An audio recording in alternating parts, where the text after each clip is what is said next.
Meus irmãos e minhas irmãs, a paz do Senhor Jesus, como é que vocês estão? Espero que estejam bem. Aqui quem vos fala é o pregador e professor e teólogo Valdir Ramos e estou aqui hoje para trazer mais um vídeo. Vocês puderam perceber aí que no nosso último vídeo, que falamos sobre os desigrejados, tivemos uma contagem muito boa de visualizações e um número de feedback muito inesperado também, né? E pelo resultado que deu, pelos comentários, repercussão que gerou, pelo visto, parece que o inferno foi atacado com sucesso. Glória ao nosso Senhor Jesus. Então hoje estou aqui trazendo mais um vídeo para falar hoje sobre uma das coisas que mais se vê no nosso universo evangélico pentecostal. Hoje eu quero falar sobre os judaizantes da atualidade, os judaizantes dos dias de hoje. Se vocês perceberem aí um chiadozinho no microfone, é porque eu estou usando um ventilador, como está muito calor aqui na Bahia, eu não posso deixar de usar, ok? Mas acho que dá para me entender aí. Eu quero começar falando, citando o texto de Gálatas, capítulo 1, versículo 6 ao 8, que diz assim: Admiro-me de que vocês estejam abandonando tão rapidamente aquele que os chamou pela graça de Cristo para seguirem outro evangelho, que na realidade não é o evangelho. O que ocorre é que algumas pessoas os estão perturbando, querendo perverter o evangelho de Cristo. Versículo 8. Mas ainda que nós, ou um anjo do céu, pregue um evangelho diferente daquele que lhes pregamos, que seja amaldiçoado. No original, que seja anátema. Minha apologética de hoje é para falar sobre um grupo que conhecemos bem, que já está no nosso meio há mais de uma década, e que por mais que falemos, por mais que preguemos, por mais que venhamos influenciar nossos irmãos a não terem envolvimento com essas práticas, infelizmente não vai acabar. E estou me referindo ao neopentecostalismo, aos judaizantes, às práticas do judaísmo que perturbam o nosso evangelho. E quero primeiro começar pela origem e pela doutrina do neopentecostalismo. Existe um movimento esquisito, exagerado e místico dentro do nosso cristianismo que está no meio da nossa vertente pentecostal e que, graças a Deus, não faz parte nem do pentecostalismo clássico, nem do carismático, mas sim da terceira onda do pentecostalismo. Tivemos a primeira, a segunda e a terceira. Se você estudou a história do pentecostalismo, vai saber do que eu estou falando. A terceira onda surgiu ali por volta dos anos 70, anos 80 em diante, e foi chegando aqui no Brasil nos anos 90. Se você viveu no Brasil, se você nasceu ali na década de 90, anos 2000, você vai se identificar com o que eu estou falando.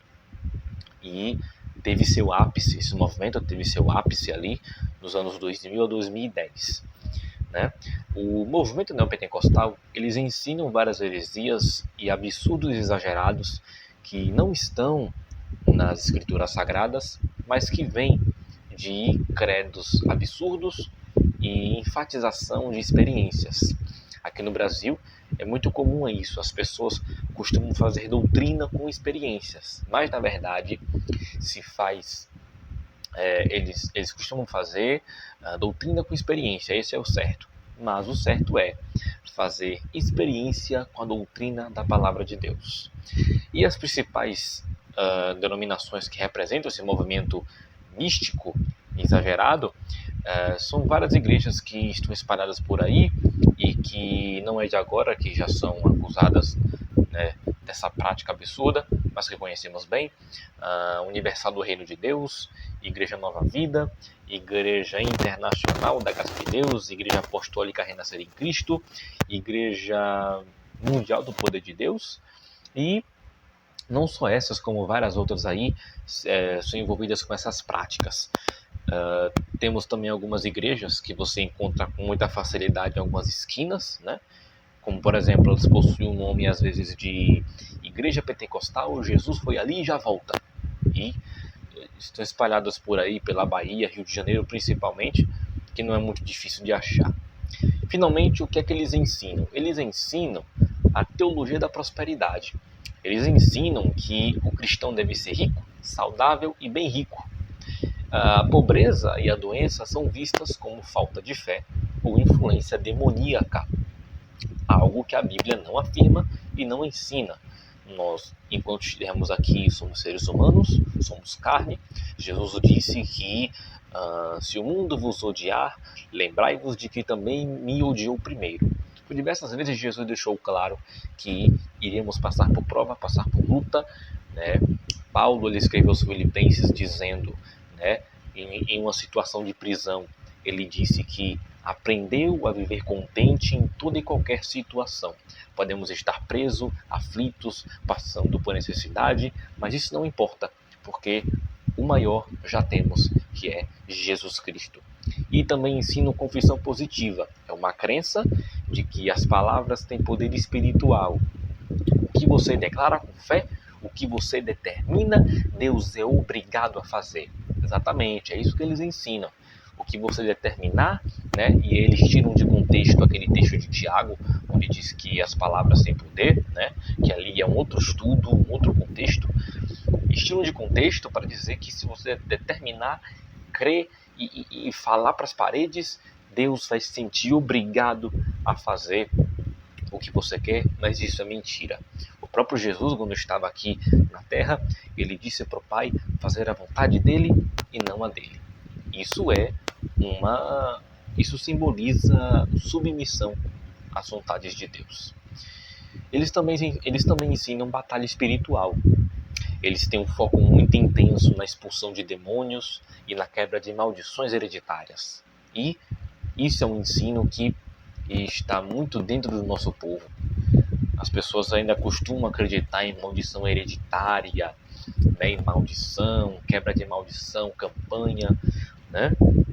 Apesar de, falando por mim agora, eu pregar às vezes em eventos desse tipo, eu costumo pregar levando a verdade, enfatizando que toda e qualquer maldição foi quebrada na cruz. E isso a palavra já mostra com muita clareza. Na cruz de Cristo, toda e qualquer maldição foi quebrada. Não há nenhuma necessidade de ensinarmos ou enfatizarmos e dizer que temos possibilidade de adquirirmos uma maldição hereditária. Isso não existe. Na cruz de Cristo, toda e qualquer maldição foi quebrada. Na cruz, Jesus levou as nossas maldições. E hoje nós alcançamos a bênção da cruz de Cristo, ok?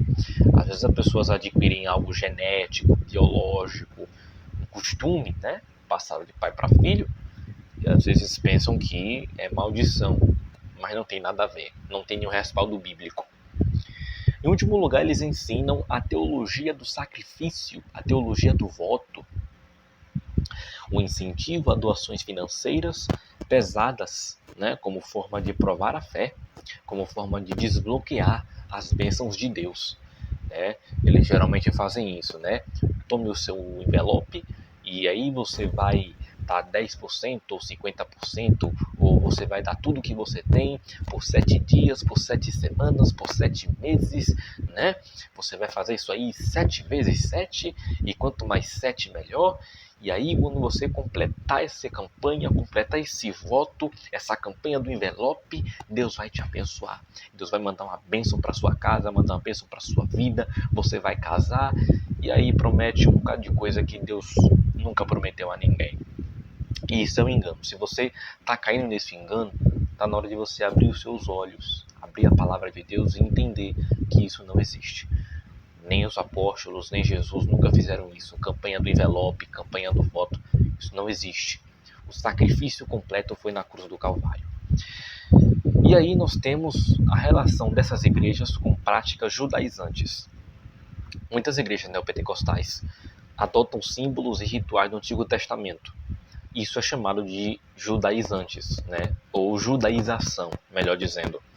É uma coisa que já existia no tempo dos apóstolos e que, com muita persistência, perturbou, né, o cristianismo primitivo, sendo necessário o Concílio de Jerusalém para tratar dessa questão.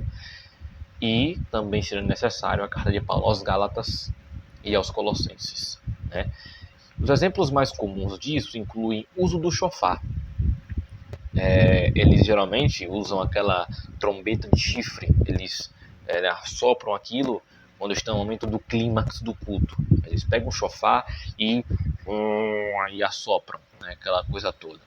Eles usam também muito talit. Talit é aquela, porque eu não tenho agora aqui, mas é como se fosse um pano, um cobertor, uma toalhinha que eles usam aqui em volta, com o símbolo de Israel, né? Eles usam muito isso, ali é o manto da oração. E os caras, e aqui na Bahia tem muito essa coisa de apóstolo, bispo, aí os caras usam isso, e ainda usam aquele vestido ridículo, usam aquilo pensando que são mais espirituais, usando a roupa normal. Usam também menorá, né, que é o candelabro. E fora, eles usam também ênfase, né, da guarda do sábado, celebração de festas bíblicas. Tem gente que faz a Páscoa judaica, tem gente que faz festa dos tabernáculos, voltando um monte de prática que não tem nada a ver com o evangelho que Jesus ensinou, né? Eles também usam muito a Arca da Aliança, né? Geralmente tem cultos, né, que os obreiros carregam a Arca da Aliança no ombro como símbolo de culto, né? Algo que a carta aos Hebreus quebrou, né? Eu não estou dizendo você usar esses elementos como, por exemplo, você usar esses elementos como se fosse um artigo, um mimo, alguma coisa assim de biblioteca que você bota, né? Não estou dizendo algo pequeno assim. Estou falando um elemento de culto, né? E fora as réplicas imensas dos templos de Salomão, né? De Salomão não tem nada. E por que eles fazem isso? Eles fazem isso porque, para essas igrejas, esses objetos funcionam como um ponto de contato para a fé. Eles acreditam que, usando esses símbolos, eles trazem uma unção, um poder espiritual maior, herdado das promessas feitas a Israel no Antigo Testamento. É a mesma coisa, praticamente, de eu só pregar usando o terno, achando que o terno me faz ser mais espiritual. Mas o terno não prega, talit não prega, roupa não prega. O que prega é o conteúdo que eu carrego. Mas a Bíblia é clara em mostrar que o plano de Deus com Israel o plano de Deus com a igreja é diferente. As pessoas pensam assim, não, nós somos o Israel espiritual de Deus, nós somos o Israel de Deus. Nós não somos o Israel de Deus. O plano de Deus com Israel é um, e o plano de Deus com a igreja é outro. Se não te ensinam isso, tome muito cuidado, né? Nós não somos o Israel de Deus. Na verdade, os textos bíblicos proféticos afirmam que nós somos gentios, que antigamente, antes de chegarmos na história, nem éramos parte do plano de salvação. Isso vale lembrar, não éramos parte do plano da salvação de Deus.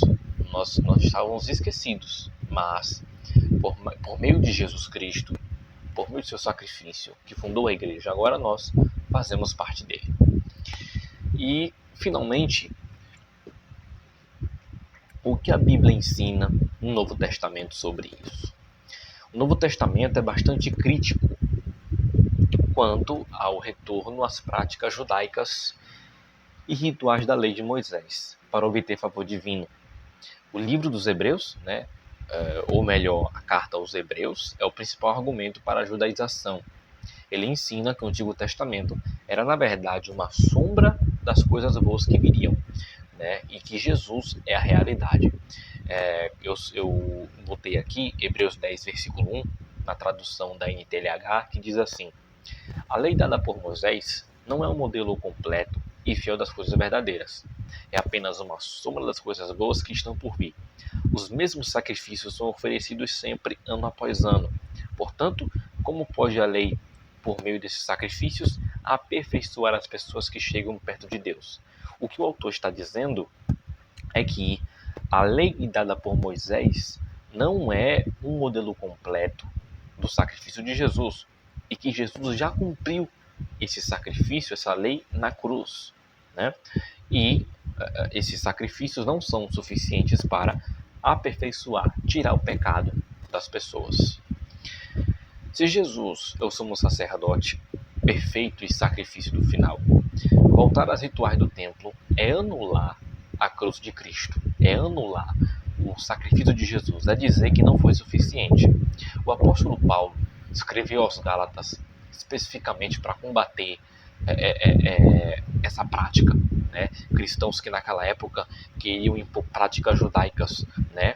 Como a circuncisão, leis cerimoniais, a igreja. Infelizmente, tem até pessoas que ainda se circuncidam hoje por pensarem que a judaização é necessária, mas não é. Justamente por causa disso, que Paulo e outros apóstolos, Barnabé, fizeram a reunião de Jerusalém, lá em Atos capítulo 15. Né? Por causa disso, eles fizeram a reunião para combater a judaização. Nós também temos a carta de Paulo aos Gálatas.